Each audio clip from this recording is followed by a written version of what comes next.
좀 이상하시죠? 네. 경매 2회 유찰 가격 후덜덜 처분 서약 물러줘요라고 많이 넣는다고 하죠. 네, KWP님 댓글 잠깐 확인해 볼게요. 소득 대비 너무 오름, 금리 지속적 오름세, 인구 줄어듦, 영끌이 나온 건 더 이상의 시장 참여자가 없다는 결론으로 어느 정도 선까지는 하락할 것임. 다만, 네, 티나님, 네, 제가 했던 말 계속, 반복해서 계속 많이 해드려요. 네. 그 정도가 어디인지 알 수 없음. 정말 가보지 않은 길을 가고 있는 것 같아요. 2020년 상승기에도, 가보지 않은 그런 상승을 우리는 겪었고, 지금 하락하는 것도, 지금도, 아직까지 그 길이 끝난 것 같은 느낌은 아니잖아요. 아직 터질 게 좀 덜 터진 느낌? 금리, 자영업, 부채 위주로 한번 볼게요. 자, 금리 부담이 높아지면서 생활비 감당 못해서 알바까지 뛰어야 되는 이런 모습. 코로나 이후에 258조 증가. 금융위기 때보다 심각하다는 이런 이야기. 근데 제가 어제 그 지인을 만나서 이야기를 했는데, 제가 어제 급체가 와가지고 어제 지인하고 이야기를 하다가 다 이야기를 못했는데, 갑자기 이야기를 막 하다 보니까 이런 결론에 도달했어요. 올해 들어서 1월달부터 7월달까지 가계부채가 1조 감소했대요. 1조. 야, 사람 1조 감소했다고 느끼지만 사실상은 이거 1년 동안 아무것도 안 해도 아파트 하나 지으면 지난번에도 말씀드렸었는데요. 절반의 사람이 부채를 안고 사요. 그리고 그 절반의 사람이 집값의 절반의 부채를 안는단 말은 집값의 4분의 1이 은행 돈이라는 말이에요. 이 아파트 한 개가 지어지면 아파트 한 개의 4분의 1은 은행 돈이 들어간다는 말이에요. 그래서 1월달부터 지금 8월달까지 하면은 가만히 있어도 신축 아파트로 인해서 30조의 부채가 증가를 해야 된다는 말이거든요. 근데 부채가 오히려 1조 감소했대요. 그 말인즉슨 사람들이 30조나 갚았다. 사실상 은행 돈을 갚았는 건 30조를 갚았는 거예요. 1조 감소가 아니고 30조 감소, 이런 결론에 도달하게 되더라는 거죠. 그럼 사람들이 얼마나 돈을 안 썼느냐, 빚을 갚기 위해서 얼마나 돈을 안 썼느냐, 이런 부분들을 좀 생각해 볼 수 있을 것 같았습니다. 그래서 자영업이 엄청난, 이 금리가 오르면서 자영업이 엄청난 부담을 안게 된다. 사실 정말 이 트리거는, 중국에는 아파트 짓다가 말고 이런 문제들을 하는데, 우리나라 자영업 비중이 높잖아요. 그래서 이 자영업으로 인한 것들이 가장 크게 터지지 않을까, 저는 이런 우려를 안고 있습니다. 작년 말에는 금리 올라가는 부분 때문에 전세가율이 50% 정도 수준까지 떨어질 것이다, 이런 예측들을 내놨었는데요. 제가 또 단기 예측으로 내놓는다면 이 자영업 부실이 가장 뼈아프게 다가오지 않을까, 그런 생각을 해봤습니다. 빚을 이렇게 많이 갚았어요. 1조 갚았다고 했지만 거의 30조에 가까운 돈을 갚았는 거예요. 이 연말까지 한 20조 정도 더 입주한 아파트들이 은행 신규 주담대를 낸다는 가정하에 이 상태로 지금 빚을 사람들이 갚아 나간다면 정말 돈을 안 쓴다는 말이에요. 오르는 거 보고 들어가도 늦지 않죠. 그런데 기다리는 것도 쉽지 않네요. 그게 정말 포인트예요. 정말 못 기다려요. 정말 지금 대구 하락, 전 작년 4월부터라고 보는데 1년 반 정도 지났는데요. 5년, 아파트값 5년 오를 때도 있었는데, 5년, 10년 오르던 시절도 있었는데, 1년 반 떨어지니까, 맨날 보고 있는 사람 같은 경우에는, 떨어지네, 계속 떨어지네, 점점 조급한 마음도 들 것 같은데, 그렇진 않다. 이 조정의 시간은 생각보다 길다. 충격이 오고 나면 3년까지는 버틴다고 했는데, 정말 지금으로부터, 1년 반 전부터 하면은 좀 충격이 큰 것 같아요. 금융채 기준, 그 이전에 대출 냈던 사람이 2.5%의 대출을 냈었는데, SC제일은행이면, 이거, 1금융인가요? 네, 그렇죠. 제일은행, 금리 변경했다는 문자를 받았는데요. 금융채 1년이 기준금리가 3.49%래요. 여기에 가상금리, 지금 여기 얼마 안 되는 거잖아요? 가상금리 더 높게 책정되는 데도 있어요. 가상금리 평균적으로 한 2.5% 정도까지 막 수준까지 올라가니까 실질적으로 어떤 사람, 또 다른 사람, 여기 뉴스에 나왔던가 캡처했는데요. 5.98%까지죠. 누군가는 2.5%에 했다가 5.9%로 두드려 맞는 사람도 있어요. 3.8%에서 5.9%는 충격이 좀 덜해 보이지만, 나는 금리 되게 낮았어 라고 했는데, 이게 막 맞닥뜨리게 된다는 거죠. 4% 초반 금리가 6%대 중반까지 왔다. 어떤 사람은 2%대 금리였는데 5년 고정 이후 변동했는데 느닷없이 이게 갑자기 막 6%로 5%, 6%로 올라가는 이런 현상들. 정말 돈을 안 쓸 수밖에 없겠구나. 금리 폭탄을 맞으면서 6억 빚 낼 수 있는 그 수도권이죠. 이 충격이 걔네들이 더 크게 와요. 하락은 대구가 먼저 시작했지만 그 충격은 저 수도권 쪽에서 더 크게 나타난다. 월 150만원 갚던 게 270만원. 웬만한 맞벌이들 한 사람 그건 녹아버리는 거죠. 리볼빙도 급증세. 정말 급하니까 어쩔 수 없이 땡길 수 있는 데까지 다 땡기게 되더라. 물가 영국에 13% 오르는데 임금은 4% 오르고 우리도 또한 마찬가지죠. 실질 소득은 감소한다. 그래서 돈을 더 못 쓰는 부분이 있다. 채소 가격 오른다. 후덜덜덜덜덜덜. 나머지 가공식품 가격도 오르는데 야, 저 요즘에 이상하게 아삭한 양배추가 맛있더라. 김밥을 싸는데 시금치는 넣어야 되지 않겠느냐 이야기했는데 지금 사람이 그러더라고요. 지금 시금치 한 단이 얼마 하는지 아냐고. 시금치 한 단에 8,000원 한다고. 근데 그 식자재 마트에 사러 갔는데 시금치 없더래요. 너무 비싸서 사람들이 안 사나봐요. 그래서 없는 건지 깜짝 놀랐습니다. 그래서 시금치도 김밥에 못 넣어 먹는다. 그랬습니다. 그리고 미국에서도 엄청난 인플레. 아까 소비자 물가 상승률 8.5%잖아요. 이거 그나마 기름값이 한 고점 대비 한 20% 정도 조정을 받아가지고 요런 느낌이었지. 기름값이 만약에 100불 상태를 유지하고 있었다면 100불 그 이상의 상태를 유지하고 있었다면 이거 더 올라갔을 거예요. 실질적으로 생산자 물가도 여전히 높은 상태고 소비자 물가 우리도 아직 정점은 아닌 것 같고 계속 피부로 체감하는 거는 훨씬 더 그 이상이다. 요런 느낌이고요. 점심값 4만원이래요, 미국에. 그래서 햄버거 사먹고, 우리 편의점 가서 밥 먹듯이 걔네들도 그렇게 살아가나 봅니다. 그래서 대출 비교해보면, 시중에 가보면은 더 싼 거 많다, 제가 평균적으로 나오는, 보금자리론이라든지, 시중 금리가 지금 이 정도 수준이라고 말하면, 가봐라, 은행에 가봐. 더 싼 게 많다고 하지만, 사실 지금 형국에서는, 더 비쌀 수도 있다. 그러면서 대출은 불가능했고 실제로 은행에 가보니까 신용대출 금리는 최저보다 더 높았다. 하루하루가 금리가 다른 형국으로 간다. 금리 3.7% 안심전환대출. 이 마치 모든 사람이 다 해주는 것처럼 언론에 이야기는 나오지만 그렇진 않더라.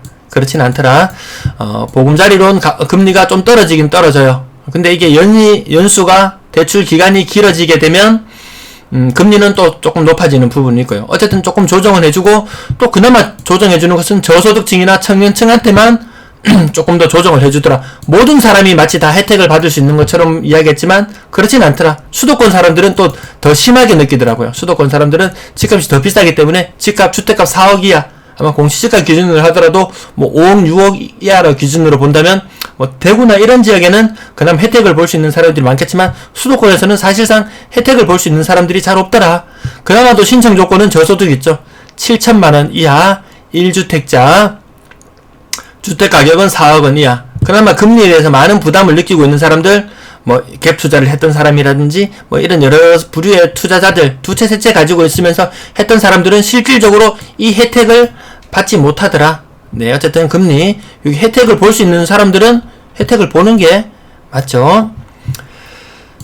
그리고 은행은 IMF 같은 경기 침체, 우리 아직까지 침체라고 체감하지는 못하지만 은행들도 준비를 하고 있대요. 예전보다 훨씬 더 많은 충당금을 쌓아놨다. 어떤 위험에 대비하기 위해서 은행이 쌓아놓는 돈을 말하잖아요.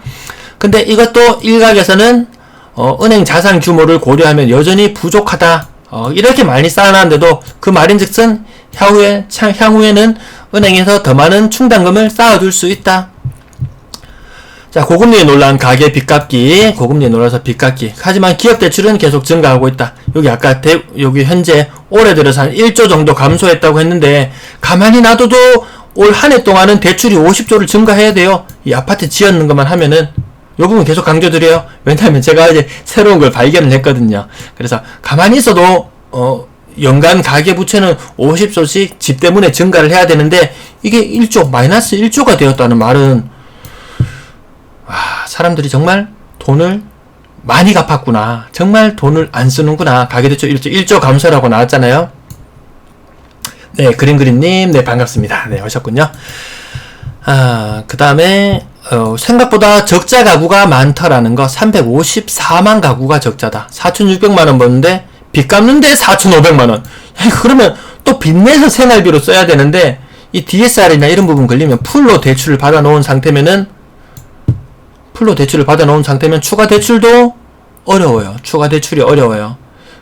또 DSR 부분이 이 계산할 때 나오는 것이 뭔가요? 금리라든지, 금리가 높아지면 대출 규모가 줄어들게 되고, 또 아파트의 담보 가치가 줄어들게 되면 또 DSR도 줄어들게 되고, 이런 부분이 있는데, 이미 금리가 높아져서 가만히 있어도 DSR 한도가 줄어드는 와중에 생활자금 대출로 또 대출을 내게 되면 신용대출을 낸다든지 마이너스 통장을 낸다든지 하면 이런 것들은 또 갚아나가는 기간을 짧게 산정을 하잖아요.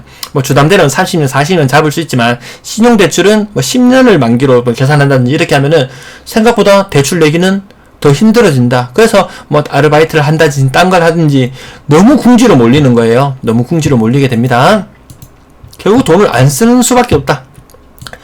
은행은 요구불 예금 37조가 이탈해서 자금 조달에 비상이 걸렸다. 은행은 그동안 이 싸게 금리 0.1% 그냥 일반 뭐 수시 입출금 통장 그런 데 넣어놨던 돈들, 그런 돈들이 막 빠져가지고 예금으로 가게 막 넘어가게 되는 거죠. 연 3% 정도, 뭐 이 정도.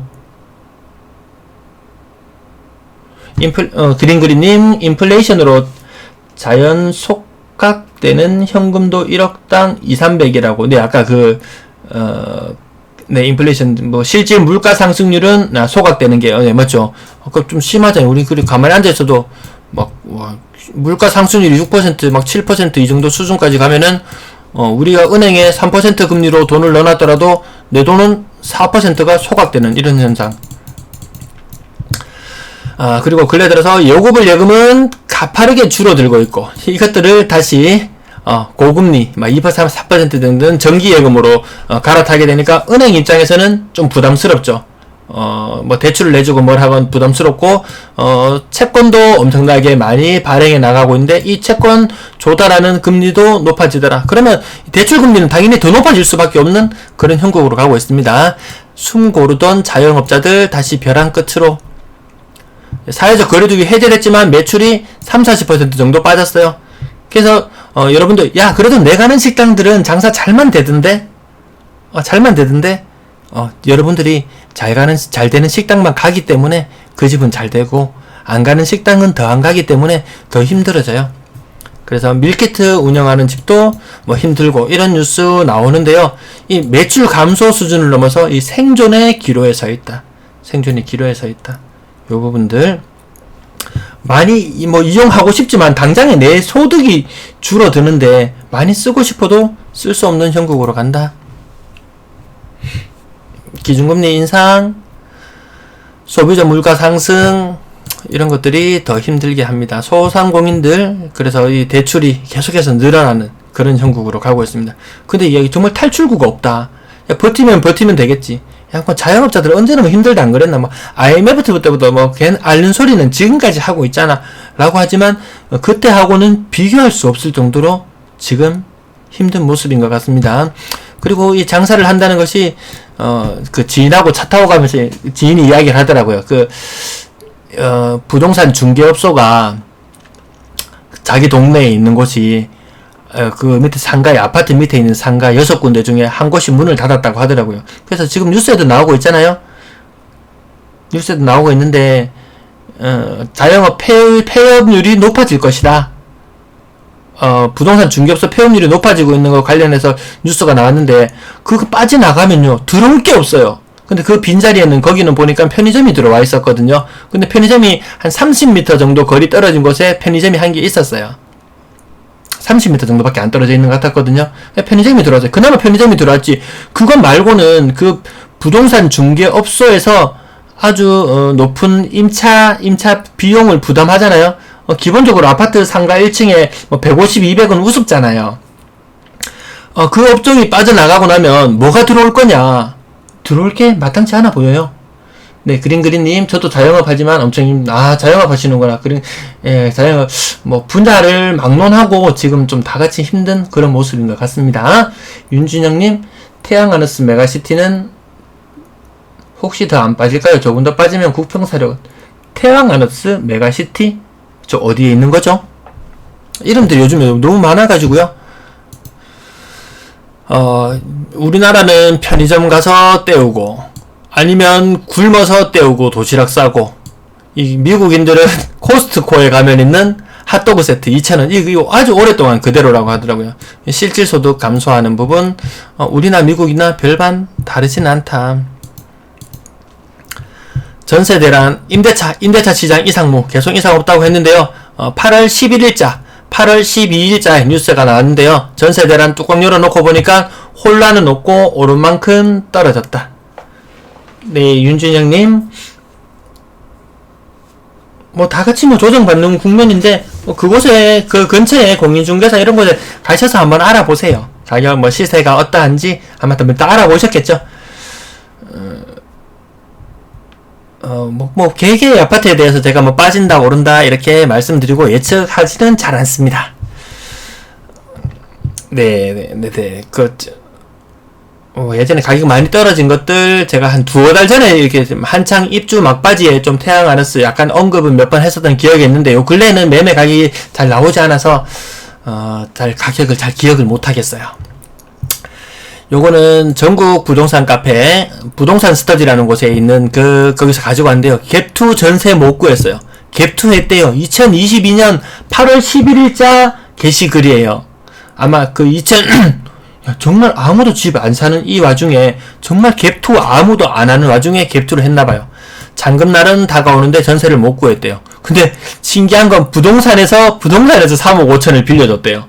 아무리 이 중개수 수료가 급해도 그렇지, 이 부동산에서 대출해줘가지고 나머지 돈 구해서 잔금을 치렀다고 하는데, 초중고 붙어있는 아파트다, 학세권이다, 그리고 전세 금방 구할 수 있는 곳이다, 전세 수요가 높다, 이렇게 이야기를 했지만 자신있게 시작했는데 전세 세입자를 못 구했다.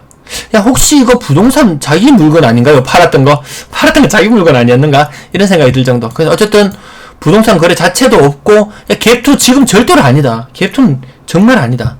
대구에는 심지어 갭투가 아니고 돈 받고 살 수 있는 아파트도 있다. 네, 김영미님, 네, 준영님이 원하시는 금액에 사세요. 그것이 정답입니다. 네, 맞는 말씀인 것 같습니다. 2달만 무이자고 그 이후부터는 부동산 중개업소 하는 그 소장님도 이자 5%를 달라고 했답니다. 처음으로 무이자로 빌려준다고 온갖 감언이설로 했나봐요.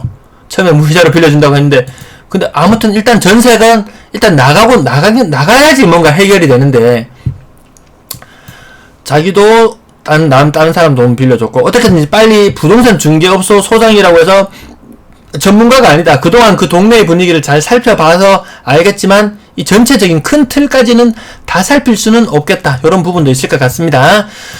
지금 돈도 빌려서 남는 게 없다. 이런 식으로 나오고, 자기도 앓는 소리를 같이 해버리니까, 머리가 아프답니다. 그래서, 자기 집에만, 내놔라, 물건. 딴 부동산 중개업소에 내놓지 마라. 내가 어떻게든지 구해줄게. 이렇게 했지만, 아무리 가격을 낮춰도 물건이 나가지 않는다. 어떻게 해야 되겠냐. 이런 고민들이 올라오는데, 갭투 하지 말라. 이런 의미로 한번 남겨놨고요. 그러니까 답글 달리는데 보니까, 온하우스라는 말이 나와요. 온하우스. 그래서 임대차 관련해서 좀 어려움을 겪고 있다면, 온하우스 저 들어가 보진 않았는데, 관심 있으신 분은 한번 들어가 보면 되겠고, 어쨌든 달리는 댓글들을 살펴보면은, 부동산이 천사네, 감사해도 못알아할 망정, 이런 식으로 나오는데, 감사하긴 감사한데 결국 부동산 만들고 일이 꼬였잖아요. 그 발등에 불 떨어진 건 이 집을 결국 갭투자로 산 사람이 발등에 불 떨어졌지, 부동산 중개업소 입장에서는 답답할 것도 사실 없죠.